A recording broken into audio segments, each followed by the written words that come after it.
जय हिंद भावांनो. या व्हिडिओमध्ये आपण पोलीस भरतीसाठी सामान्य ज्ञानावर आधारित IMP असे 25 प्रश्न पाहणार आहोत आणि हेच प्रश्न तुम्हाला परीक्षेमध्ये विचारले जातील. असेच प्रश्न ॲक्च्युअल परीक्षेमध्ये विचारले जाणार आहेत आणि हे सगळे प्रश्न पोलीस भरतीमध्ये विचारलेले आहेत आणि याच्यामध्ये सगळ्या विषय म्हणजे सामान्य ज्ञानचे सगळ्या विषयांवरचे प्रश्न आहेत. असेच प्रश्न तुम्हाला परीक्षेमध्ये विचारले जातील आणि सामान्य ज्ञानावर बनवलेला हा आपला 5वा व्हिडिओ आहे. याच्या आधीचे 4 व्हिडिओ सुद्धा तुम्ही पाहून घ्या. ते तुम्हाला कुठे मिळतील? आपलं जे पोलीस भरती महाराष्ट्र हे जे यूट्यूब चॅनल आहे त्यामध्ये ते ओपन केल्यानंतर प्लेलिस्टमध्ये जा. त्यामध्ये तुम्हाला जीकेच्या प्लेलिस्टमध्ये अगोदरचे 4 व्हिडिओ पाहता येतील. तर व्हिडिओ शेवटपर्यंत पहा. त्याचबरोबर मराठी व्याकरण, गणित, बुद्धिमत्ता यांची व्हिडिओसुद्धा आपल्या पोलीस भरती महाराष्ट्र या यूट्यूब चॅनलवर उपलब्ध आहेत. तर व्हिडिओ शेवटपर्यंत पहा. या व्हिडिओला सर्वांनी लाईक करा, शेअर करा आणि पोलीस भरती महाराष्ट्र हे जे आपले यूट्यूब चॅनल आहे ते सबस्क्राईब करा.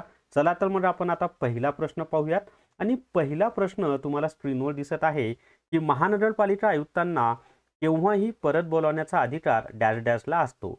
आता जी महानगरपालिका आहे ना त्याचे जे आयुक्त असतात त्यांना कधीही परत बोलवण्याचा अधिकार हा राज्य शासनाचा असतो. आपल्या महाराष्ट्रामध्ये सध्या एकूण महानगरपालिका किती आहेत माहिती आहे का?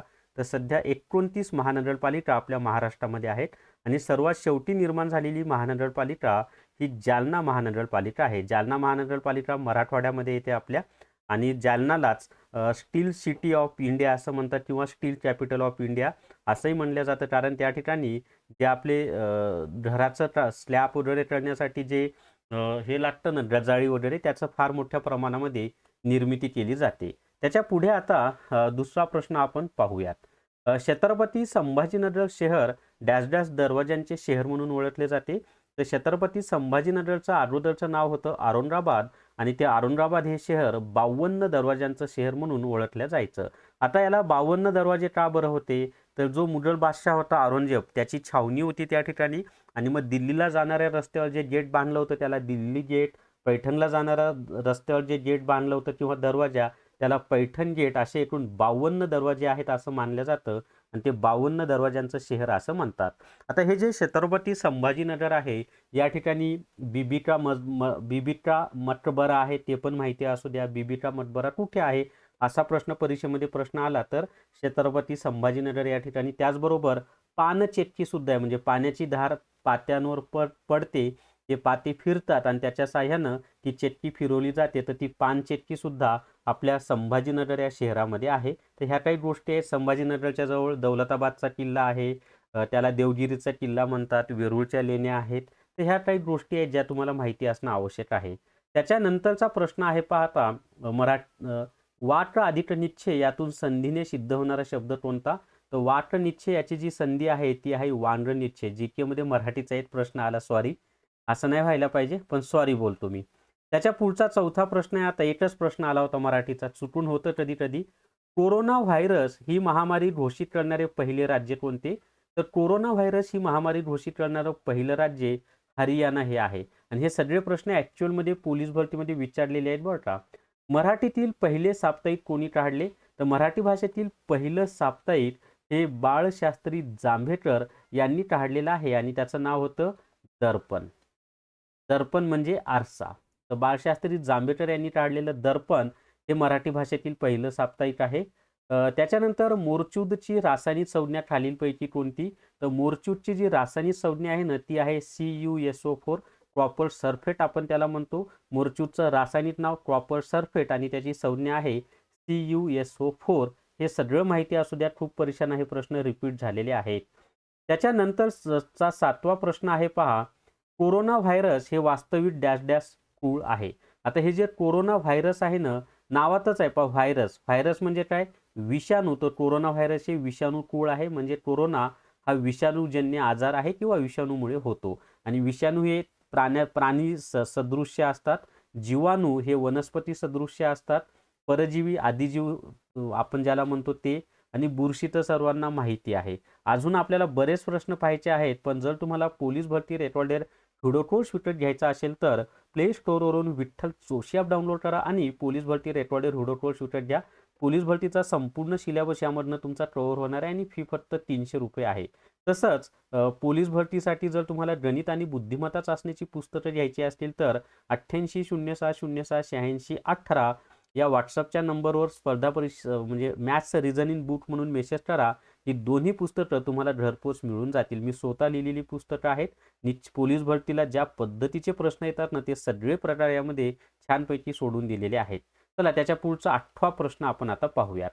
आणि 8वा प्रश्न आहे पहा, कुफरच्या पेशी डॅश डॅशमध्ये आढळतात. आता ह्या ज्या कुफरच्या पेशी आहेत ना, ह्या यकृतामध्ये आढळतात, ज्याला आपण लिव्हर असं म्हणतो. आणि मानवी शरीरामधील सर्वात मोठी ग्रंथी ही यकृतच आहे किंवा लिव्हर आहे.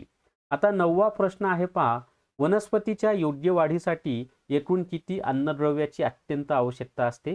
तर वनस्पतींच्या योग्य वाढीसाठी एकूण 16 अन्नद्रव्यांची अत्यंत आवश्यकता असते. त्याच्या पुढे आता 10वा प्रश्न पाहूयात आपण. आणि प्रश्न आहे, केंद्रीय निवडणूक आयुक्तांची नियुक्ती करण्याचे अधिकार कोणाला आहेत? तर केंद्रीय निवडणूक आयुक्तांची नियुक्ती करण्याचे अधिकार हे भारताच्या राष्ट्रपतींना आहेत. ती हे त्याचं उत्तर आहे, भारताचे राष्ट्रपती. पण भारताचे राष्ट्रपतींच्या मनात आलं की विठ्ठल जोशी सरांना निवडणूक आयुक्त बनवावं, तर तसं नसतं. त्यासाठी एक समिती आहे पंतप्रधानांच्या अध्यक्षतेखाली. त्याच्यामध्ये पंतप्रधान असतात, गृहमंत्री असतात, विरोधी पक्षाचे नेते असतात. ती समिती निर्णय घेते की कोणत्या व्यक्तीला बहुमताने निर्णय घेते कोणाला निवडणूक आयुक्त बनवायचं, आणि ती समिती ज्या नावाची शिफारस करेल त्याच व्यक्तीला राष्ट्रपती निवडणूक आयुक्त म्हणून शपथ म्हणजे पदावर नेमतात. रोजगार हमी योजनेचे प्रवर्तक कोण आहेत? तर रोजगार हमी योजनेचे प्रवर्तक श्री वि.स. पागे हे आहेत. 1971 मध्ये फार मोठा दुष्काळ पडला होता आणि त्याचा परिणाम म्हणून लोकांच्या हाताला कामच नव्हतं. मग 1972 मध्ये रोजगार हमी योजनेची सुरुवात केली. रोजगार हमी योजनेची सुरुवात सर्वप्रथम महाराष्ट्र या राज्यामध्ये झाली. आणि आता देशामध्ये रासयो म्हणजे मनरेगा म्हणून ती ओळखली जाते. पहा, महात्मा गांधी यांच्या नावाने तिचं नामकरण केलेलं आहे. महात्मा गांधी रोजगार हमी योजना, मनरेगा असं तिला म्हटलं जातं. आणि याच्यामध्ये कमीत कमी 100 दिवसाचा रोजगार हा नागरिकाला दिला. म्हणजे जे कोणी याच्यामध्ये नाव नोंदणी करतील त्यांना किमान 100 दिवसाचा रोजगार दिला जातो या योजनेअंतर्गत. त्याच्यानंतर रोजगार हमी योजना लागू करणारं पहिलं राज्य कोणतं, असाही प्रश्न पोलीस भरतीला खूपदा आलेला आहे. तर त्याचं उत्तर आपलं महाराष्ट्रच आहे. जगातील सर्वात उंच रेल्वे ब्रिज कोणत्या नदीवर बांधण्यात आला आहे? तर जगातील सर्वात उंच रेल्वे ब्रिज हा चिनाब या नदीवर बांधण्यात आलेला आहे. आणि हा कोकण रेल्वे मार्फत बांधण्यात आलेला आहे. हे पण माहिती असू दे, आपली जी कोकण रेल्वे आहे ना त्यांच्या मार्फत हा ब्रिज बांधण्यात आलेला आहे. आणि ही जे चिनाब म्हणजे हा जो ब्रिज आहे हा जम्मू व काश्मीर या केंद्रशासित प्रदेशामध्ये आहे. आणि या ब्रिजवरून रेल्वे जाणार आहे, त्यासाठी हा ब्रिज बांधलेला आहे. त्याच्यानंतर पाणी पंचायत या संकल्पनेचे जनक म्हणून कोणास ओळखले जाते? तर पाणी पंचायत या संकल्पनेचे जनक विलासराव साळुंके हे आहेत. त्याच्यानंतर हमाल पंचायत म्हणून एक आहे. पाणी पंचायतचे जनक विलासराव साळुंके आहेत, तशी हमाल पंचायत आहे. आणि ही जी हमाल पंचायत आहे ना, या हमाल पंचायतचे जनक कोण आहेत? तर बाबा आढाव आहेत. कोण आहेत? बाबा आढाव हे हमाल पंचायतचे जनक आहेत. हाही प्रश्न बऱ्याचदा विचारलेला आहे. आणि पाणी पंचायतचे जनक हे विलासराव साळुंके आहेत. त्याच्या पुढे आता 15 नंबरचा प्रश्न आपण पाहूयात. आणि प्रश्न आहे पहा, भारताचे पहिले उपपंतप्रधान कोण होते? तर भारताचे पहिले उपपंतप्रधान सरदार वल्लभभाई पटेल हे होते. सरदार वल्लभभाई पटेल हेच भारताचे पहिले गृहमंत्री सुद्धा होते. त्याचबरोबर हाही प्रश्न खूप परीक्षेला आलेला आहे की भारताचे पहिले गृहमंत्री कोण? तर सरदार वल्लभभाई पटेल. यांना आपण लोह पुरुष असं म्हणतो किंवा पोलादी पुरुष असं म्हणतो. जगातील सर्वात उंच पुतळा जो आहे स्टॅच्यू ऑफ युनिटी, तो सरदार वल्लभभाई पटेल यांचा पुतळाच आहे, जो की गुजरात राज्यामध्ये सरदार सरोवरामध्ये उभा राहिलेला आहे. त्याच्या या व्यतिरिक्त लालकृष्ण अडवाणी हे सुद्धा भारताचे उपपंतप्रधान होते. यशवंतराव चव्हाण हे सुद्धा भारताचे उपपंतप्रधान होते. तर त्या सुद्धा गोष्टी माहिती असू द्या. मोरारजी देसाई तर भारताचे पंतप्रधानच होते. त्याच्यानंतर 16 नंबरचा प्रश्न आहे, तो पाहायच्या आधी जर तुम्हाला पोलीस भरती रेकॉर्डेड हुडो कोर्स विकत घ्यायचा असेल तर प्ले स्टोअरवरून विठ्ठल जोशी ॲप डाउनलोड करा आणि पोलीस भरती रेकॉर्डेड हुडो कोर्स विकत घ्या. फक्त 300+ GST इतक्या कमी फीमध्ये हा कोर्स उपलब्ध करून दिलेला आहे. आणि पोलीस भरतीचा सगळा सिलेबस यामधून तुमचा कव्हर होतो. तसंच पोलीस भरतीसाठी जर तुम्हाला गणित आणि बुद्धिमत्ता चाचणीची पुस्तकं घ्यायची असतील तर 880606068618 या व्हॉट्सअपच्या नंबरवर मला मॅथ्स रिझनिंग बुक म्हणून मेसेज करा. दोन्ही पुस्तकं तुम्हाला घरपोच मिळून जातील. फक्त 450 रुपयामध्ये ही दोन्ही पुस्तकं तुम्हाला मिळतील. चला त्याच्या पुढे आता प्रश्न आहे, महात्मा ज्योतिबा फुले यांनी कोणत्या संघटनेची स्थापना केली होती? तर महात्मा ज्योतिबा फुले यांनी सत्यशोधक समाजाची स्थापना केलेली होती. कोणत्या समाजाची? सत्यशोधक समाजाची स्थापना केलेली होती. आता याच्यामध्ये जो भारत शेवट समाज आहे ना, त्याची स्थापना नामधारी गोपाळ कृष्ण गोखले यांनी केलेली. कोणी? गोपाळ कृष्ण गोखले. ठीक आहे. त्याच्यानंतर जे सत्यशोधक समाज तर आपले महात्मा ज्योतिबा फुले, कधी स्थापना झाली त्याची मला डेट सांगा. मला माहिती आहे पण तुम्ही कमेंट करून सांगा. आर्य समाजाची स्थापना स्वामी दयानंद सरस्वती यांनी केली. कोणी केलेली आहे? स्वामी दयानंद सरस्वती यांनी आर्य समाजाची स्थापना केलेली आहे. त्याच्यानंतर प्रार्थना समाजाची स्थापना कोणी केली? तर प्रार्थना समाजाची स्थापना ही तळखरकर बंधूंनी केलेली आहे. पांडुरंग तळखरकर, आत्माराम तळखरकर. ठीक आहे. चला त्याच्या पुढचा प्रश्न आता पाहूया. 17 नंबरचा प्रश्न तुम्हाला स्क्रीनवर दिसेल. प्रश्न आहे पहा, भारतातील पहिली महिला मुख्यमंत्री कोणत्या राज्याची होती? तर भारतातील जी पहिली महिला मुख्यमंत्री आहे ना, ती उत्तर प्रदेश या राज्याची होती. मला वाटते सुचिता कृपलानी ह्या होत्या. आणि भारतातील पहिल्या महिला राज्यपाल सरोजिनी नायडू ह्या सुद्धा उत्तर प्रदेशच्याच होत्या. त्याच्यानंतर आता 18 नंबरचा प्रश्न आपण पाहूयात. आणि सध्या उत्तर प्रदेशच्या राज्यपाल ह्या महिलाच आहेत बरं का.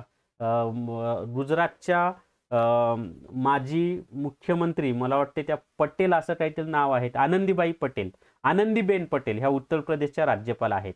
डॅश डॅश ही शरीरातील सर्वात मोठी ग्रंथी असून पित्तरस स्त्रवते. आता आपल्या शरीरामधील सर्वात मोठी ग्रंथी कोणती आहे त्याचं मी वरच तुम्हाला माहिती दिली होती. तर यकृत ही मानवी शरीरामधील सर्वात मोठी ग्रंथी आहे. बी हे त्याचं उत्तर आहे, यकृत. चला त्याचा पुढचा प्रश्न पाहूयात आपण आता नेक्स्ट. मुंबई कामगार संघाची स्थापना कोणी केली?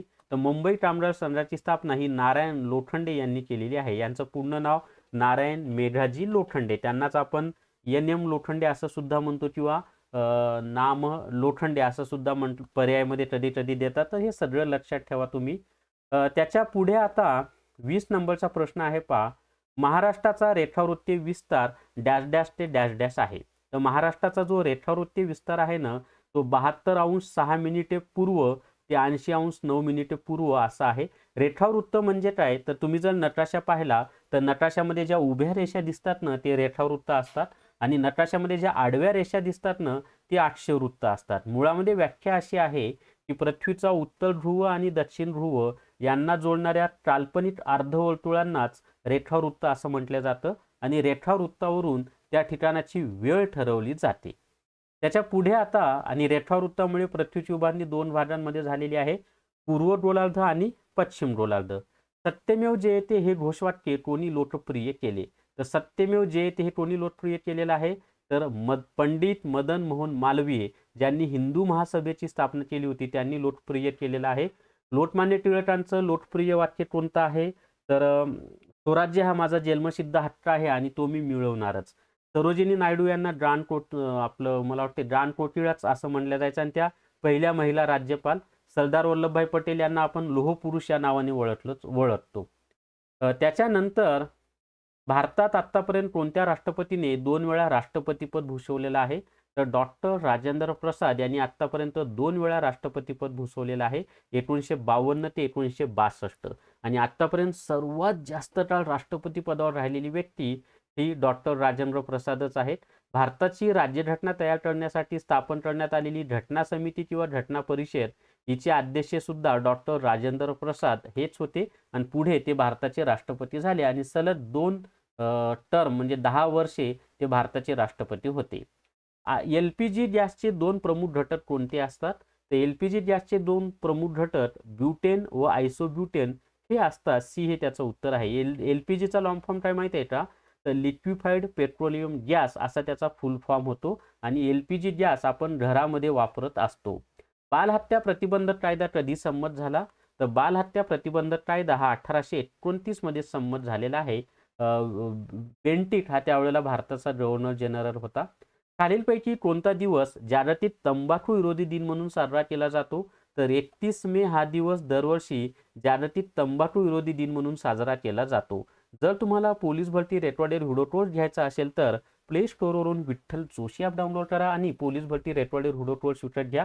फक्त 300+ GSTच्या कमी फीमध्ये हा कोर्स दिलेला आहे. त्याचबरोबर गणित आणि बुद्धिमत्ता चाचणीची पुस्तकं घ्यायची असतील तर 8806068618 या व्हॉट्सअपच्या नंबरवर मॅथ्स रिझनिंग बुक म्हणून मेसेज करा. फक्त 450 रुपयामध्ये दोन्ही पुस्तकं तुम्हाला घरपोच मिळून जातील. तर या व्हिडिओमध्ये एवढीच माहिती. या व्हिडिओला सर्वांनी लाईक करा, शेअर करा आणि पोलीस भरती महाराष्ट्र हे जे आपले यूट्यूब चॅनल आहे ते सबस्क्राईब करा. थांबूयात. जय हिंद भावांनो.